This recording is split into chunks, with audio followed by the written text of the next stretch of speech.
Hello दोस्तों, PS the professional में आपका स्वागत है। दोस्तों, इस वीडियो में हम CAIIB की बेस्ट स्ट्रेटजी क्या होना चाहिए वो हम आपको बताने वाले हैं।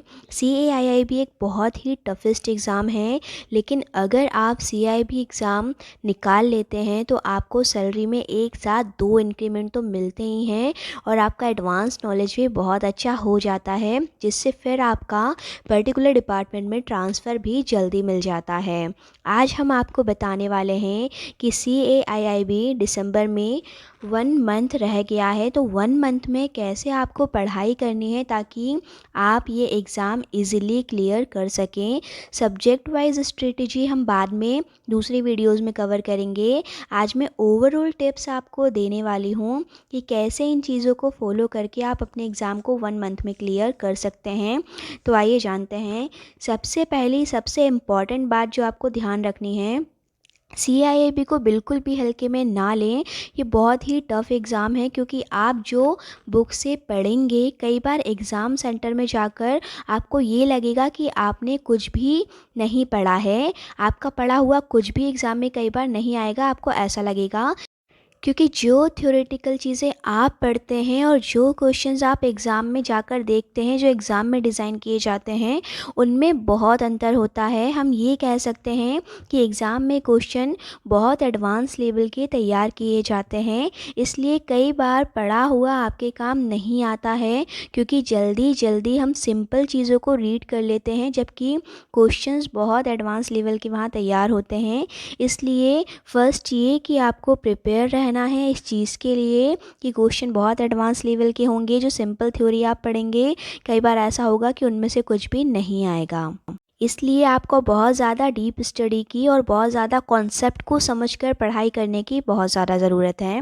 सेकंड इम्पॉर्टेंट चीज़ जो आपको ध्यान रखनी है CIIB में, क्योंकि बहुत एडवांस लेवल के क्वेश्चन होते हैं जो इजीली समझ पाना बहुत मुश्किल होता है, तो आपको क्या करना है, CIIB में ज़्यादातर केस स्टडीज़ आती हैं।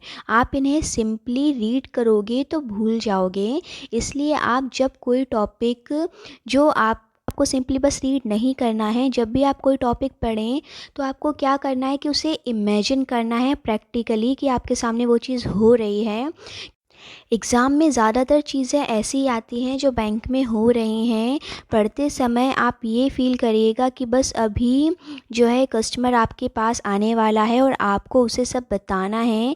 जैसे हम एग्ज़ाम्पल लेते हैं कि आप लोन के बारे में पढ़ रहे हैं, आपको अपना एडवांस वाला जो चैप्टर है वो कवर करना है, तो सिर्फ आप उसे रीड करेंगे, पढ़ेंगे तो आप भूल जाएंगे, एग्ज़ाम में चीज़ें आपको याद नहीं आएंगी। आप ये सोचिएगा जब आप पढ़ाई कर रहे होंगे उस टाइम पे कि ये प्रैक्टिकली आपको जो है आना चाहिए, क्योंकि कल आपको फिर वही कस्टमर को डील करना है, उसे सारी चीज़ें आपको बताना है, और तब आप उसके सामने बुक लेके नहीं बैठ पाओगे। तो जब ये चीज़ें ऐसे प्रैक्टिकल सोचकर आप उसे पढ़ोगे तो आपके लिए उन चीज़ों को याद रखना थोड़ा ज़्यादा आसान हो जाएगा, बजाय उसके कि जब आप सिंपली रीड करेंगे। तो आपको सिंपली रीड नहीं करना है, बल्कि सिचुएशन को इमेजिन करते हुए आपको उन चीज़ों को पढ़ना है, ताकि जल्दी वो जो है आपके दिमाग में बैठ जाएं। आप मानो या ना मानो, बट ये बेस्ट तरीका है जो बहुत ज़्यादा जल्दी से आपके दिमाग में सभी चीज़ों को बैठा देगा।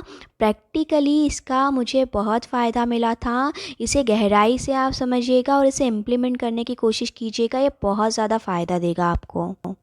थर्ड इम्पॉर्टेंट चीज़ मैं आपको बताने वाली हूँ, ये मेरा ही बनाया हुआ फार्मूला है और बहुत ही आजमाया हुआ बहुत इफ़ेक्टिव तरीका है जो बताने वाली हूँ। आपको क्या करना है कि जब भी आप चीज़ें पढ़ें, क्योंकि अब इतना टाइम नहीं है कि आप डीपली थ्योरेटिकल चीज़ों को पढ़ें, आपको MCQs उठाना है।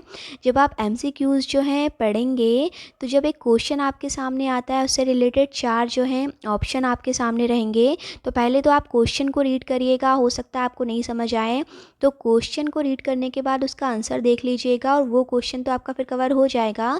लेकिन उसके अलावा जो 4 ऑप्शन आपको जो है उसमें दिए हुए हैं, तो आप उनको भी फिर डिटेल में जो है गूगल पर या यूट्यूब पर सर्च करके देखिएगा ज़रूर उसका क्या मतलब है, क्योंकि एग्ज़ाम में जब भी जो 4 ऑप्शन दिए जाते हैं वो सिमिलर ही दिए जाते हैं जो आपको कंफ्यूज करें। तो अगर आप चारों के मीनिंग ही देख लेंगे तो एग्ज़ाम में हो सकता है वो सेम क्वेश्चन ना आए, लेकिन जो ऑप्शन आपको दिए गए थे, अगर उस ऑप्शन में से कोई क्वेश्चन बन बनकर एग्ज़ाम में आता है तो आपकी वो चीज़ कवर हो चुकी होगी, और क्योंकि आप इसे अलग से सर्च करके जब ढूंढेंगे तो वो चीज़ आपके दिमाग में बहुत जल्दी बैठ जाएगी और आप उसे फिर एग्ज़ाम में अटैम्प्ट कर पाएंगे।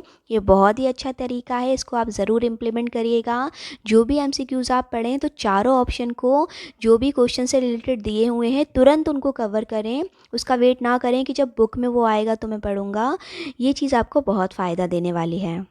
ये प्रैक्टिकली आजमाया हुआ मेरा तरीका है, बेस्ट तरीका है। इसने मुझे बहुत फ़ायदा दिया फर्स्ट अटैम्प्ट में सीआईबी क्लियर करने में।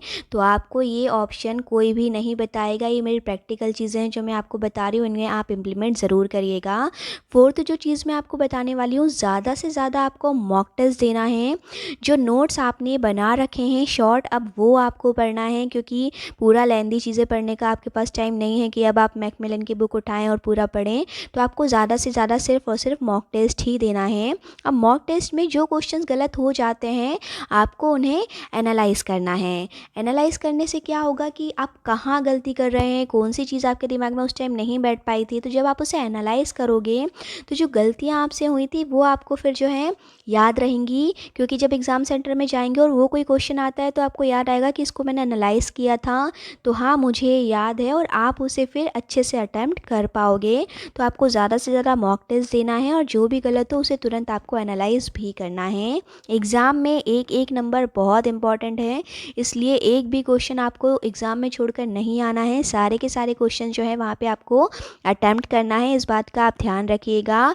और इन सबसे बढ़कर है सबसे ज़रूरी चीज़ कि आपको जो है पॉजिटिव रहना है। एग्ज़ाम टफ़ है बट लोग निकाल रहे हैं, मतलब पॉसिबल है, आप भी निकाल सकते हो। पॉजिटिव रहना बहुत ज़रूरी है। अगर आप लॉ ऑफ अट्रैक्शन को जानते हैं तो उसका इस्तेमाल यहाँ ज़रूर करिएगा। मैंने अपने जीवन में लॉ ऑफ अट्रैक्शन का इस्तेमाल करके बहुत कुछ पाया है और मुझे पता है बहुत इफ़ेक्टिवली काम करता है। इसलिए आपसे भी इसे अप्लाई कीजिए, जो आप भी इसे अप्लाई कीजिए और सोचिए आपका सीआईबी का एग्ज़ाम निकल चुका है और लोग आपको बधाइयाँ दे रहे हैं, आप बहुत खुश हैं। बैंक वाले आपको बहुत जो है रिस्पेक्ट दे रहे हैं कि आपने सीएआईबी का एग्ज़ाम निकाल लिया, क्योंकि बहुत ही टफेस्ट एग्ज़ाम है, बहुत कम लोग इसे निकाल पाते हैं। ये सारी चीज़ें आप इमेजिन करिए। जैसे ही ये चीज़ जो है आपके दिमाग में बैठने लगेगी, आपका सबकॉन्शियस माइंड काम करने लगेगा और एग्ज़ाम में जाके फिर आपका जो है ये ज़रूर निकल जाएगा। तो पॉजिटिव रहिए और ये सारे ट्रिक्स आजमाइए, आपका एग्ज़ाम बहुत इजीली निकल जाएगा। आई होप आपको सारी चीज़ें अच्छे से क्लियर हो गई होंगी। कोई डाउट रह जाता है तो कमेंट सेक्शन में आप मुझसे पूछ सकते हैं। वीडियो पसंद आया हो तो वीडियो को लाइक, चैनल को सब्सक्राइब ज़रूर कीजिएगा। सीआईबी जेआईबी से रिलेटेड और वीडियोस हम इसमें डालते रहेंगे। लेटेस्ट अपडेट के लिए चैनल को सब्सक्राइब करना बिल्कुल भी मत भूलिएगा। Thank you for watching my video.